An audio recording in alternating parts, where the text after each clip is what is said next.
రాష్ట్రంలో వ్యవసాయం కుదేలైపోయింది. రైతులు అన్నమో రామచంద్ర అని మొగులకు ముఖం చూసే పరిస్థితులు వచ్చినాయి. 2 సంవత్సరాలని ఈ ప్రభుత్వం వ్యతిరేకత వచ్చింది. ఈ రాష్ట్ర ప్రభుత్వం అధికారంలో రాకముందు రుణమాఫీ చేస్తాం, ప్రతి ఒక్క రైతు కొత్త రుణం ఇస్తామని చెప్పి వాగ్దానం చేయడం జరిగింది. 2 సంవత్సరాలు అయిపోయి 3వ సంవత్సరాలు మనం మొదలు పెట్టుకున్న సందర్భంలో కూడా ఇంతవరకు కూడా ఏ ఒక్క రైతు కూడా కొత్త రుణం ఇవ్వకపోవడం దురదృష్టకరము. మేము తెలుగుదేశం పార్టీ తరఫున 2 సంవత్సరాలు వేచి చూసాం.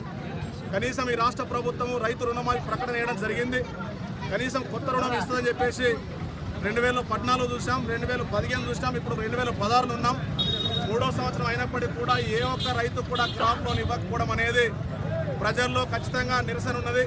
ఇది ఖచ్చితంగా తెలుగుదేశం పార్టీ ముందుకొచ్చేసి రైతులకు అండగా ఉండి ఖచ్చితంగా ఈ సంవత్సరం అన్న ఆగస్టు 15 తారీఖు లోపల క్రాప్ లోన్ వచ్చే విధంగా ఒక ప్రయత్నం చేద్దాం. బ్యాంకుల ముందట నిరసన కార్యక్రమం తెలియజేద్దాం, బ్యాంకులకు వాస్తవాలు చెప్పుదాం. కాబట్టి ఆ డిమాండ్ కొరకే ఇక్కడ మరి దీక్ష చేయడం జరిగింది. కాబట్టి రైతులందరూ కూడా ఇలా 3 సంవత్సరాల నుంచి మాకు కరువు ఉంది, పంటలు పండుతలేవు, వర్షాలు పడతలేవు. కనీసం ఈ సంవత్సరంలో వర్షాలు పడే వాతావరణం కనబడుతుంది. ఇప్పటికన్నా క్రాప్ లోన్ వస్తే కనీసం మేము పంట వేసుకొని వ్యవసాయం చేసుకునే పరిస్థితి ఉంది. కాబట్టి ఆ డిమాండ్ కోసమే అన్ని రాజకీయ పార్టీలు కలిసి ఇలా రైతులు, ఏ రాజకీయ పార్టీకి నా తెలుగుదేశం కాదు, వీళ్ళ పార్టీలకు అతీతంగా కూడా రైతులు వచ్చిండ్రు.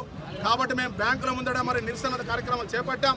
మేము ఈ రాష్ట్ర ప్రభుత్వాన్ని ఒకటే డిమాండ్ చేస్తా ఉన్నాం. అయ్యా మీరు 17,000 కోట్ల కంటే 50,000 కోట్లు ఫస్ట్ అన్నారు, తర్వాత 17,500 కోట్లు అన్నారు. ఆ 10,000 కోట్లు 4 ఇన్స్టాల్మెంట్లు చేశారు. ఆ 4 ఇన్స్టాల్మెంట్లో 4,250 కోట్లు ఒక ఇన్స్టాల్మెంట్ అన్నారు. మొట్టమొదటిగా 2015లో మరి ఆ 4,200 కోట్లు మరి బ్యాంకుకు జమ చేస్తామన్నారు.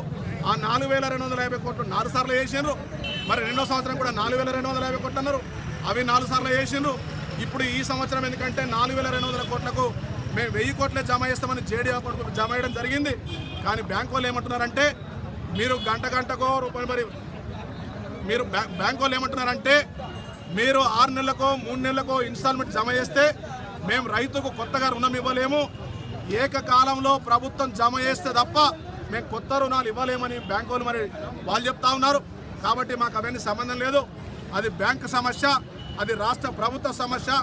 రాష్ట్ర ప్రభుత్వం హామీ ఇచ్చింది కాబట్టి ఏకకాలంలో మీరు బ్యాంకులో డబ్బులు జమ చేస్తారా, లేకుంటే మీరు బ్యాంకు గ్యారంటీ ఇస్తారా, అది పక్కన పెట్టేసి రైతుకు కొత్త రుణం ఇవ్వాల్సిందిగా మేము డిమాండ్ చేస్తూ ఉన్నాం.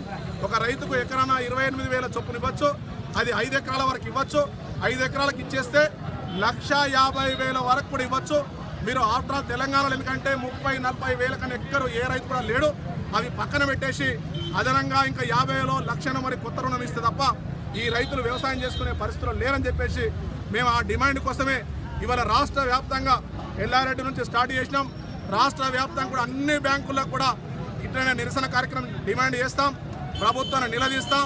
రేపు రాబోళ్ళ రైతులందరూ ఏకతాటిపై తెచ్చేసి ఈ ప్రభుత్వాన్ని స్పందించే విధంగా ఎమ్మెల్యేలని మంత్రుల్ని గేరావు చేస్తూ ఖచ్చితంగా రైతులకు కొత్త రుణం వచ్చే వరకు కూడా తెలుగుదేశం పార్టీ పోరాటం చేస్తాను కూడా సందర్భంగా తెలియజేస్తూ